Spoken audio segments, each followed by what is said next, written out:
जानवी कपूर, कटरीना, काजोल, सुहाना Khan and और भी काफी सारी एक्ट्रेसेस हैं जिन्होंने प्लास्टिक सर्जरी कराई है। एंड मोस्टली आज की सारी ही एक्ट्रेसेस एक सी दिखती है, there is no natural beauty. जबकि जो 80s 90s की एक्ट्रेसेस थी उनमें हमें वो नेचुरल लुक, डिफरेंट फीचर्स देखने को मिलते थे। किसी की डस्की स्किन होती थी, किसी की ब्लू आईज, तो किसी के ब्यूटीफुल लिप्स। बट आज के टाइम की एक्ट्रेसेस के मोस्टली फुलर लिप्स, फुलर चिन दिखाई देते हैं। But the main question is ये बॉलीवुड एक्ट्रेसेस प्लास्टिक सर्जरी क्यों कराती हैं? इनफैक्ट काफी सारी ऐसी एक्ट्रेसेस हैं जिन्होंने प्लास्टिक सर्जरी करा के अपना फेस खराब कर लिया। So in this video we will talk about dark secret of Bollywood beauty standard.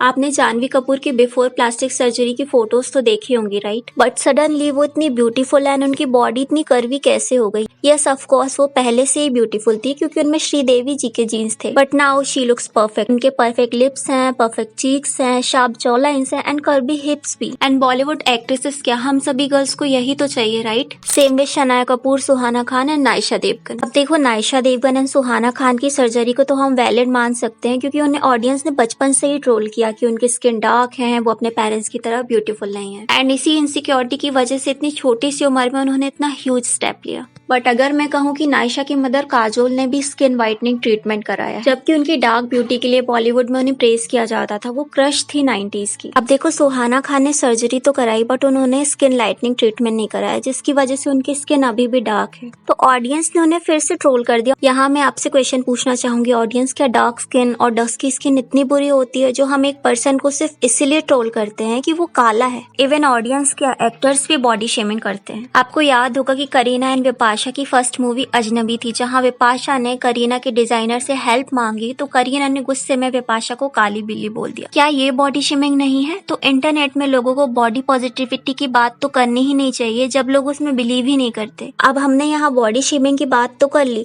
But जो एक्ट्रेस पहले से एक्सट्रीमली ब्यूटीफुल थी जैसे कटरीना, उन्हें बोटॉक्स कराने की जरूरत क्यों पड़ी? एंड पर्सनली मुझे कटरीना का सर्जरी के पहले वाला फेस पसंद था क्योंकि उसमें वो एक इनोसेंट क्यूट वाइब देती थी। बट जो एक्ट्रेसेस इतने पेनफुल प्रोसीजर्स कराती हैं उनके भी तो साइड इफेक्ट हैं। जब वो फ्यूचर में एजेड होंगी तो यही प्रोसीजर उनको इफेक्ट करेंगे। अब ये फोटो देखो जो कि डोनाटेला वर्साचे की है, जो वर्साचे के ओनर है। अगर आप उनका फेस देखोगे तो आपको पता चलेगा कि उन्होंने अपनी यंग एज में प्लास्टिक सर्जरी कराई थी, जिसकी वजह से ओल्ड एज में उनका फेस ऐसा हो गया है। इवन हम इंडियन एक्ट्रेसेस की बात करें जैसे आयशा टाकिया, आप उनका विदाउट प्लास्टिक सर्जरी वाला face and after plastic surgery वाला फेस देखोगे तो आप बिलीव ही नहीं कर पाओगे। इनफैक्ट उस टाइम उनका बॉलीवुड करियर काफी अच्छा चल रहा था, बट सर्जरी के बाद उनका फेस कंप्लीटली चेंज हो गया। इवन कोयना मित्रा जो अपने करियर के उस टाइम पीक में थी, कंटिन्यूस उन्हें बॉलीवुड में अपॉर्चुनिटी मिल रही थी, देन उन्होंने डिसाइड किया नोज सर्जरी का, बट इस सर्जरी ने उनकी नोज और खराब कर दी एंड यंग एज में ही उनका करियर खराब हो गया। तो प्लास्टिक सर्जरी आपको गारंटी नहीं देती कि आफ्टर सर्जरी भी आप ब्यूटीफुली दिखोगे। वहाँ डॉक्टर आपसे पेपर्स में ऑलरेडी साइन करा लेते हैं कि अगर कोई इश्यू आता है तो हम इसकी रिस्पॉन्सिबिलिटी नहीं लेंगे। ऑल्दो एक बार आपने प्लास्टिक सर्जरी करा ली तो मोस्ट प्रोबेबली आप इसे रिवर्स नहीं करा सकते। जैसे अगर कोई पर्सन लिप फिलर करवाता है तो आपकी लिप्स में इंजेक्शन इंजेक्ट किए जाते हैं, जैसे हम 1 या 2 बार कराते हैं तो वो ऑटोमेटिकली डिसॉल्व हो जाते हैं। जैसे आपने देखा होगा कि अपने करियर के स्टार्टिंग में अनुष्का शर्मा ने भी लिप फिलर कराए थे, बट धीरे धीरे उनके लिप्स डिसॉल्व हो गए एंड नॉर्मल शेप में आ गए। बट अगर कोई पर्सन बार बार एक ही प्रोसीजर करवाता है तो आप उसे रिवर्स नहीं करा सकते, आपको वो ऑलवेज कराना ही पड़ेगा अपनी परफेक्ट लिप्स रखने के लिए। सेम विद बोटॉक्स, आपने कटरीना का फेस देखा होगा, उन्होंने अपने फेस में बोटॉक्स ट्रीटमेंट करवाया है। तो ये ट्रीटमेंट जो हमारे फेस में रिंकल्स या फाइन लाइंस होती है ना, उसे रिड्यूस करने के लिए यूज होता है। बोटॉक्स में उस मसल में इंजेक्शन यूज किए जाते हैं जो रिंकल्स कॉज करते हैं एंड आपके फेस के काफी सारे पार्ट्स में इंजेक्शन इंजेक्ट किए जाते हैं, जैसे चिन में, कॉर्नर में एंड मोर। अब इससे क्या होता है कि आपके फेस में रिंकल्स नहीं दिखते एंड आपका एक परफेक्ट फेस दिखता है। एंड मोस्ट प्रोबेबली आपको ये इंजेक्शन 4 से 6 महीने में लेना ही पड़ता है। अब देखो, आपको ये सुन के काफी अच्छा लग रहा होगा कि कितने इजीली हमारी स्किन परफेक्ट हो जाती है, बट कभी आप कटरीना का फेस देखना, बोटॉक्स की वजह से वो ठीक से स्माइल भी नहीं कर पाती। एंड आपने देखा होगा कि जब कटरीना स्माइल करती है तो उनकी स्किन स्ट्रेच हो जाती है एंड अननेसेसरी जगह पे उनके रिंकल्स आ जाते हैं। बट अभी तो ये नॉर्मल है कटरीना का, बट जब कटरीना और ओल्ड होंगी एंड जब उनके फेस मसल्स अभी की तरह उतना स्ट्रांग नहीं रहेगा तो उनका फेस की स्किन नीचे आने लगेगी। एंड आपको शर्मिन सेगल याद है? अरे वही हीरा मंडी वाली, एक बार देख लीजिए, एक्टिंग कर लीजिए। उनके एक्सप्रेशन फेस बोटॉक्स की वजह से नहीं आते थे, वेल ये तो उनका सेकंड रीजन था, फर्स्ट रीजन उनकी बैड एक्टिंग ही रहेगी। एंड ये जो ट्रीटमेंट है ना, ये ऑलवेज आपको कराने ही पड़ेगी। एंड अगर आपने जानवी कपूर को नोटिस किया होगा तो उन्होंने फेस की सर्जरी के साथ साथ ब्रेस्ट एंड बट इम्प्लांट भी कराए हैं। बॉयज ध्यान से सुनना, जो आप लोग परफेक्ट बॉडी प्रेफर करते हो ना, तो जो ब्रेस्ट इम्प्लांट होते हैं वो ब्रेस्ट को एनहेंस करने के लिए यूज किया जाता है। इसमें सिलिकॉन जेल का यूज किया जाता है। सिलिकॉन जेल को ब्रेस्ट में सर्जरी के थ्रू इम्प्लांट किया जाता है। ये थिक मटेरियल होता है तो ये फटता नहीं है एंड इससे ब्रेस्ट का साइज इंक्रीज होता है।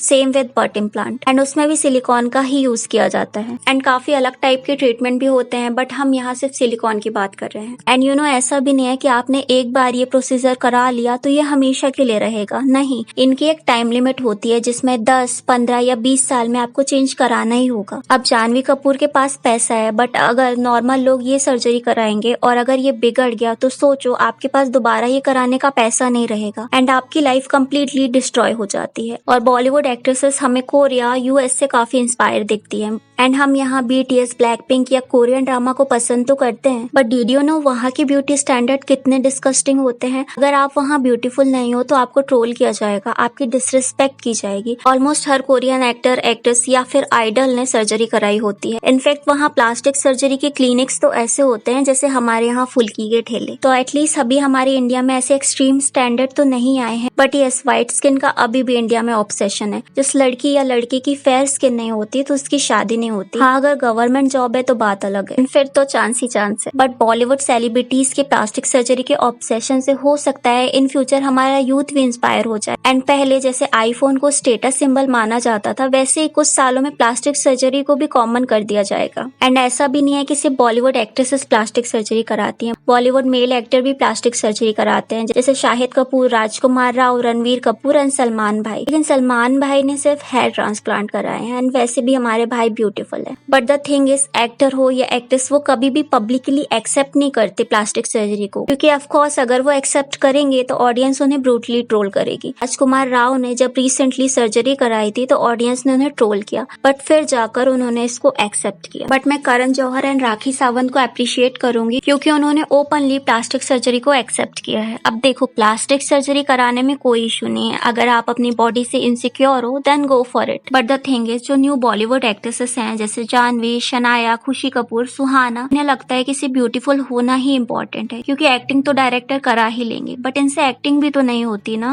क्योंकि सिर्फ बॉलीवुड में ब्यूटीफुल दिखने से तो आप बॉलीवुड में सर्वाइव नहीं कर सकते, राइट? आपको टैलेंट भी होना चाहिए। And the fun fact is, इन सभी ने डेब्यू से पहले ही सर्जरी करा ली थी, क्योंकि उन्हें पता था कि एक्टिंग तो उनसे हो नहीं पाएगी। एंड अगर एक्टिंग नहीं चली तो इंस्टाग्राम इन्फ्लुएंसर में उनका करियर तो बन ही जाएगा। बट हम यहाँ इसमें audience and Bollywood beauty standard की भी गलती मानेंगे, क्योंकि पहले बॉलीवुड में बिपाशा, रानी, काजोल जैसी डस्की स्किन वाली एक्ट्रेसेस थी, वैसे आज हमें कोई एक्ट्रेसेस देखने को नहीं मिलती। इनफैक्ट हमें तो सबका फेशियल स्ट्रक्चर सेम ही लगता है। आपने मूवीज में भी देखा होगा कि अगर कोई डार्क स्किन वाली एक्ट्रेस का रोल होता है तो उसमें भी फेयर एक्ट्रेसेस को कास्ट किया जाता है, उनको ब्लैक पेंट करा दिया जाता है। कोई हेल्दी कैरेक्टर का रोल होता है तो उसे भी नॉर्मल एक्टर या एक्ट्रेसेस से करा लिया जाता है। तो फिर बाकी पर्सन जो एवरेज लुकिंग है, हेल्दी है, डार्क स्किन है, उनको चांस कैसे मिलेगा? एंड इससे ना टीनेजर्स में भी काफी इफेक्ट देखने को मिलता है, क्योंकि उन्हें लगता है कि शायद हम भी इतने ब्यूटीफुल होते, इतने परफेक्ट होते, एंड उनमें ये इनसिक्योरिटी आ ही जाती है, क्योंकि मोस्टली उन्हें पता नहीं रहता कि ये प्लास्टिक सर्जरी वाले फेक ब्यूटी स्टैंडर्ड हैं। And you know, nepotism, casting couch and beauty standard, ये 3 बॉलीवुड की मेन प्रॉब्लम है। एंड और भी काफी सारी प्रॉब्लम है जिन्हें हम धीरे धीरे करके डिस्कस करेंगे। So what are your thought about today's video? Let me know in the comments and please subscribe करना। एंड बॉलीवुड कास्टिंग काउच को जानने के लिए इस वीडियो को क्लिक करना।